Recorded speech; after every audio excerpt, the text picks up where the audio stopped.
In this video, we'll put the master method to use by instantiating it for 6 different examples. But first, let's recall what the master method says. So the master method takes as input recurrences of a particular format, in particular recurrences that are parameterized by 3 different constants, a, b, and d. A refers to the number of recursive calls, or the number of subproblems that get solved. B is the factor by which the subproblem size is smaller than the original problem size. And D is the exponent in the running time of the work done outside of the recursive calls. So the recurrence has the form T of n, the running time on an input of size n, is no more than A, the number of subproblems, times the time required to solve each subproblem, which is T of n over B, because the input size of a subproblem is n over B, plus O of n to the D, the work outside of the recursive calls. There's also a base case, which I haven't written down, so once the problem size drops below a particular constant, then there should be no more recursion and you can just solve the problem immediately, that is, in constant time. Now, given a recurrence in this permitted format, the running time is given by one of 3 formulas, depending on the relationship between A, the number of recursive calls, and B raised to the D power. Case 1 of the master method is when these 2 quantities are the same, A equals B to the D, then the running time is n to the D log n, no more than that. In case 2, the number of recursive calls, A is strictly smaller than B to the D, then we get a better running time upper bound of O of n to the D, and when A is bigger than B to the D, we get this somewhat funky looking running time of O of n raised to the log base B of A power. We'll understand where that formula comes from a little later. So that's the master method. It's a little hard to interpret the first time you see it, so let's look at some concrete examples. Let's begin with an algorithm that we already know the answer to, we already know the running time, namely, let's look at merge sort. So again, what's so great about the master method is all we have to do is identify the values of the 3 relevant parameters A, B, and D, and we're done. We just plug them in and we get the answer. So A, remember, is the number of recursive calls. So in merge sort, recall, we get 2 recursive calls. B is the factor by which the subproblem size is smaller than that in the original. Well, we recurse on half the array. So the subproblem size is half that of the original. So B is equal to 2. And recall that outside of the recursive calls, all merge sort does is merge, and that's a linear time subroutine. So the exponent D is 1 in reflection of the fact that it's linear time. So remember, the key trigger which determines which of the 3 cases is the relationship between A and B to the D. So A obviously is 2, and B to the D is also equal to 2. So this puts us in case 1. And remember, in case 1, we have that the running time is bounded above by O of n to the D log n. In our case, D equals 1, so this is just O of n log n, which of course we already knew. Okay? But at least this is a sanity check. The master method is at least reconfirming facts which we've already proven by direct means. So let's look at a second example. The second example is going to be for the binary search algorithm in a sorted array. Now, we haven't talked explicitly about binary search, and I'm not planning to, so if you don't know what binary search is, please read about it in a textbook or just look it up on the web, and it'll be easy to find descriptions. But the upshot is, this is basically how you'd look up a phone number in a phone book. Now, I realize probably the youngest viewers of this video haven't actually had the experience of using a physical telephone book, but for the rest of you, as you know, you don't actually start with the A's and then go to the B's and then go to the C's if you're looking for a given name. You more sensibly split the telephone book roughly in the middle, and then depending on what if you're looking for is earlier or later in the alphabet, you effectively recurse on the relevant half of the telephone book. So binary search is just exactly the same algorithm when you're looking for a given element in a particular sorted array.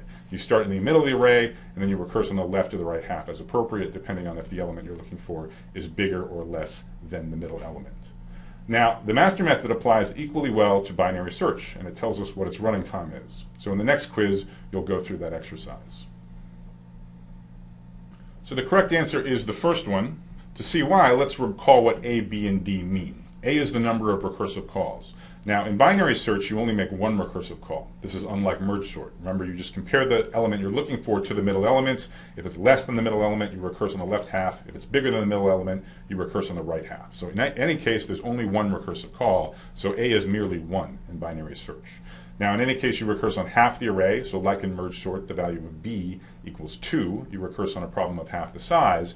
And outside of the recursive call, the only thing you do is one comparison. You just determine whether the element you're looking for is bigger than or less than the middle element of the array that you recursed on. So that's constant time outside of the recursive call, giving us a value for d of 0. Just like merge sort, this is again case 1 of the master method, because we have a equal b to the d. Both in this case are equal to 1. So this gives us a recurrence, a solution to our recurrence of big O of n to the d log n. Since d equals 0, this is simply log n. And again, many of you probably already know that the running time of binary search is log n, or you can figure that out easily. Again, this is just using the master method as a sanity check to reconfirm that it's giving us the answers that we expect. Let's now move on to some harder examples, beginning with the first recursive algorithm for integer multiplication. Remember, this is where we recurse on 4 different products of n over 2 digit numbers, and then recombine them in the obvious way using padding by 0 and some linear time additions. So in the first integer multiplication algorithm, which does not make use of Gauss's trick, where we do the 4 different recursive calls in the naive way, we have a, the number of recursive calls is equal to 4. Now, in each case, whenever we take a product of 2 smaller numbers, the numbers have n over 2 digits, so that's half as many digits as we started with. So just like in the previous 2 examples, b is going to be equal to 2. The input size drops by a factor 2 when we recurse. Now, how much work do we do outside the recursive calls? Well, again, all it is doing is additions and padding by zeros, and that can be done in linear time. Linear time corresponds to a parameter value of d equal to 1. So next we determine which case of the master method we're in. A equals 4, b to the d equals 2, which in this case is less than a. So this corresponds to case 3 of the master method. And this is where we get the somewhat strange formula for the running time of the recurrence. T of n is big O of n to the log base b of a, which with our parameter values is n to the log base 2 of 4, also known as O of n squared. So let's compare this to the simple algorithm that we all learned back in grade school. Recall that the iterative algorithm for multiplying 2 integers also takes an n squared number of operations. So this was a clever idea to attack the problem recursively, but at least in the absence of Gauss's trick, where you just naively compute each of the 4 necessary products separately, you do not get any improvement over the iterative algorithm that you learned in grade school. Either way, it's an n squared number of operations. But what if we do make use of Gauss's trick, where we do only 3 recursive calls instead of 4? Surely the running time won't be any worse than n squared, and hopefully it's going to be better. So I'll let you work out the details on this next quiz. So the correct answer to this quiz is the 4th option. It's not hard to see what the relevant values of a, b, and d are. Remember, the whole point of Gauss's trick is to reduce the number of recursive calls from 4 down to 3, so the value of a is going to be 3. As usual, we're recursing on a problem size which is half of that of the original, in this case n over 2 digit numbers, so b remains 2, and just like in the more naive recursive algorithm, we only do linear work outside of the recursive calls. All that's needed to do some additions and paddings by 0. So that puts us parameter values a, b, and d. Then we have to figure out which case of the master method that is. So we have a equal 3, b raised to the d equal to 2. So a has dropped by 1 relative to the more naive algorithm, but we're still in case 3 of the master method. A is still bigger than b to the d, so the running time is still governed by that rather exotic looking formula. Namely, T of n is big O of n to the log base b, which in our case is 2, of a, which is now 3 instead of 4. Okay? So the master method just tells us the solution to this recurrence. The running time of this algorithm is big O of n to the log base 2 of 3. So what is log base 2 of 3? Well, plug it in your computer or your calculator, and you'll find that it's roughly 1.59. So we get a running time of n to the 1.59,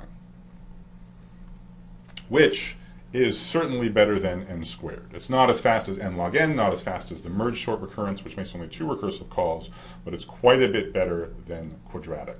So, summarizing, you did in fact learn a suboptimal algorithm for integer multiplication way back in grade school. You can beat the iterative algorithm using a combination of recursion plus Gauss's trick to save on the number of recursive calls. Let's quickly move on to our final 2 examples. Example number 5 is for those of you that watched the video on Strasson's matrix multiplication algorithm. So recall the salient properties of Strasson's algorithm. The key idea is similar to in Gauss's trick for integer multiplication. First, you set up the problem recursively. One observes that the naive way to solve the problem recursively would lead to 8 subproblems. But if you're clever about saving some computations, you can get it down to just 7 recursive calls, 7 subproblems. So A in Strasson's algorithm is equal to 7. As usual, each subproblem size is half that of the original one. So B is going to be equal to 2. And the amount of work done outside of the recursive calls is linear in the matrix size, so quadratic in n, quadratic in the dimension, because there's a quadratic number of entries in terms of the dimension. So n squared work outside of the recursive calls, leading to a value of d equal to 2. So as far as which case of the master method we're in, well, it's the same as in the last couple examples. A equals 7, b to the d equals 4, which is less than a. So once again, we're in case 3. And now the running time of Strasson's algorithm, t of n is big O of n to the log base 2 of 7, which is more or less n to the 2.81. And again, this is a win once we use the savings to get down to just 7 recursive calls. This beats the naive iterative algorithm, which recall would require cubic time. So that's another win for a clever divide and conquer in matrix multiplication via Strasson's algorithm. And once again, the master's method, just by plugging in parameters, tells us exactly what the right answer to this recurrence is. So for the final example, I feel a little guilty because I've shown you 5 examples and none of them have triggered case 2. We've had 2 in case 1 of the master method and 3 now in case 3. So this will be sort of a fictitious recurrence just to illustrate case 2, but there are examples of recurrences that come up where case 2 is the relevant one. So let's just look at the following recurrence. So this recurrence is just like merge sort. We recurse twice. There's 2 recursive calls, each on half the problem size. The only difference is in this recurrence we're working a little bit harder in the combined step. Instead of linear time outside of the recursive calls, we're doing a quadratic amount of work. Okay? So A equals 2, B equals 2, and D equals 2. So B to the D was equal to 4, strictly bigger than A, and that's exactly the trigger for case 2. Now recall what the running time is in case 2. It's simply n to the d, where d is the exponent in the combined step. In our case, d is 2, so we get a running time of n squared. And you might find this a little counterintuitive, right? Given the merge sort, all we did with merge sort is change the combined step from linear to quadratic, and merge sort has a running time of n log n. You might have expected the running time here to be n squared log n, but that would be an overestimate. So the master method gives us a tighter upper bound, shows that it's only quadratic work. So put differently, the running time of the entire algorithm is governed by the work outside of the recursive calls just in the outermost call to the algorithm, just at the root of the recursion tree.